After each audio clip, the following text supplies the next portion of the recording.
Friends, welcome to my YouTube channel. आपका हमारे YouTube channel पर स्वागत है। And today we will discuss about article 33, 34 and 35। Article 33 के बारे में, 34 के बारे में और 35 के बारे में जानेंगे आज हम इस वीडियो में। So let's start with article 33। Article 33 क्या कहता है? Power of the parliament to modify the rights conferred by this part in their application. So यहाँ आर्टिकल 33 क्या है? Article 33 is an exception to the fundamental right. जो हमारे part 3 में fundamental rights दे रखे हैं उनका ये एक एक्सेप्शन है। ठीक है। This article empowers the parliament. Parliament के पास पावर है टू मेक एनी लॉ। ठीक है। पार्लियामेंट कोई भी लॉ बना के फंडामेंटल राइट को रिस्ट्रिक्ट कर सकता है या इन्फ्रिंज कर सकता है। अब आप कहेंगे कि रिस्ट्रिक्शन और infringement of the fundamental right वो तो वर्ड माना जाएगा और वो तो हमारे फंडामेंटल राइट्स का अगर हमारा वायलेशन हुआ तो हम तो सुप्रीम कोर्ट चले जाएंगे या हम हाई कोर्ट चले जाएंगे। लेकिन this is for the general public. Article 33 specifically talks about armed forces और the people that are charge with the maintenance of the public order. ये उन पे अप्लाई नहीं होगा। ठीक है। उन पे हमारे पार्ट 3 के जितने भी फंडामेंटल राइट्स हैं that are not applicable upon them. ठीक है। उनका कोई फंडामेंटल राइट नहीं है, इसका मतलब ये कहना है। ठीक है। अब article 33 and 34 maintain the parliament has the power to modify the application of the fundamental right to the members of the armed forces and police officer. ठीक है। This is required to make the proper discharge of their duty. किस लिए होता है? ताकि वो properly discharge कर पाए अपनी ड्यूटी। ठीक है। This article means that the in the case of disaster और other situation such as martial laws curfew the parliament by law may indemnify the person of this forces for their act. ठीक है। अब इसमें एक amendment हुई 50। ठीक है। Amendment 50 से पहले only A and B was included.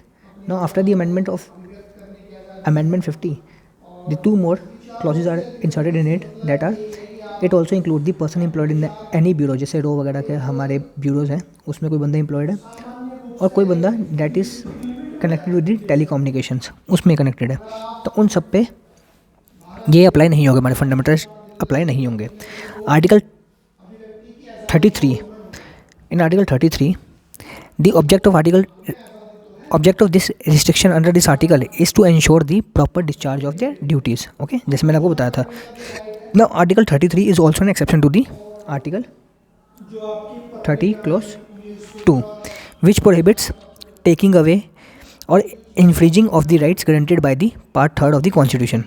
Hence, इसलिए a law passed under Article 33 cannot be challenged under Article 13 clause 2. ठीक है। Now अगला आर्टिकल हमारा है, थोड़ा और पढ़ते हैं आर्टिकल 33 के बारे में। Article 33 empowers the parliament to restrict or abrogate the application of the fundamental right in relation to the armed forces, paramilitary forces, police, but it does not mean that the article itself would abrogate any right. The operation of this article depends upon the parliamentary legislation. यानी सिर्फ parliament कर सकता है इसमें, not state. State की कोई power नहीं है इसमें ऐसा कुछ करने की, सिर्फ पार्लियामेंट लॉ बना के कर सकता है। दो this legislation do not need to refer this article, such legislation by Parliament of India may restrict the operation of any fundamental rights such as जितने भी हमारे पार्ट 3 में जितने भी हैं वो एप्लीकेबल नहीं होंगे इन पे, सीधी बात है। ठीक है। Now comes the article 34। Article 34 provides for the restriction of the fundamental rights when martial laws are in force. जब मार्शल लॉज हमारे फोर्स में आ गए तब हमारा आर्टिकल 30 जो भी हमारे फंडामेंटल राइट्स हैं वो हमारे ख़त्म हो जाएंगे। जब हमारे देश में मार्शल लॉज लागू होंगे तब हमारा कोई भी फंडामेंटल राइट जो है ये नहीं मानेगा, हमारा कोई भी फंडामेंटल राइट तब हमारे ख़त्म हो जाएंगे सारे हमारे फंडामेंटल राइट्स। जब हमारे मार्शल लॉज हमारे एप्लीकेबल हैं, मार्शल लॉज हमारे यहाँ पे लागू हो चुके हैं, तो हमारा कोई भी फंडामेंटल राइट तब लागू नहीं रहेगा, वो ख़त्म हो जाएंगे। The expression martial laws has not been defined anywhere in the constitution, लेकिन इसका मतलब क्या, सिर्फ military rule. The martial laws is imposed under the extraordinary circumstances, जब वार होगी, इन्वेजन हो गया, इंट्रूजन हो गया, रिविजन हो गया, राइट्स हो गए, violent resistance to the law हो गया। Now what article 34 empowers? Article 34 empowers the parliament and the state both to indemnify or compensate any government servant, यानी कोई भी हमारा गवर्नमेंट सर्वेंट है लाइक पुलिस, मिलिट्री या paramilitary force that has done any act in connection with the maintenance or restoration of the order in any area where martial law was in force। अब जहाँ पे martial laws was in force, तब किसी भी police वाले ने, किसी भी मिलिट्री वाले ने या किसी भी पैरामिलिट्री या कोई भी हमारी ऐसी forces that are charge with the maintenance of the public order and public has the public duty, they will not be charged, or they will be indemnified or compensated for any act done, okay, during that period when the martial laws was in force, okay। Now parliament may by law indemnify any person in service of the union or the state or any other person in respect of any act done by him for the maintenance or restoration of the order in any area जहाँ पे हमारे martial laws force में थे। the indemnity validates, क्या validate करती है हमारे sentence को, पनिशमेंट जो उन पे लागू हो सकती थी, फोरफीचर ऑर्डर, ये सब उन पे नहीं लगेगा, उनको कोई सज़ा नहीं मिलेगी, कुछ नहीं मिलेगा। For any act that was done, any act done, पहला क्या हमारा ड्यूरिंग मार्शल लॉस के टाइम पे, और second such act was done in connection with the public order, for the maintenance of the public order. तो इन दोनों के चक्कर में उन्होंने कोई भी चीज़ की है तो they will not be charge for anything, okay.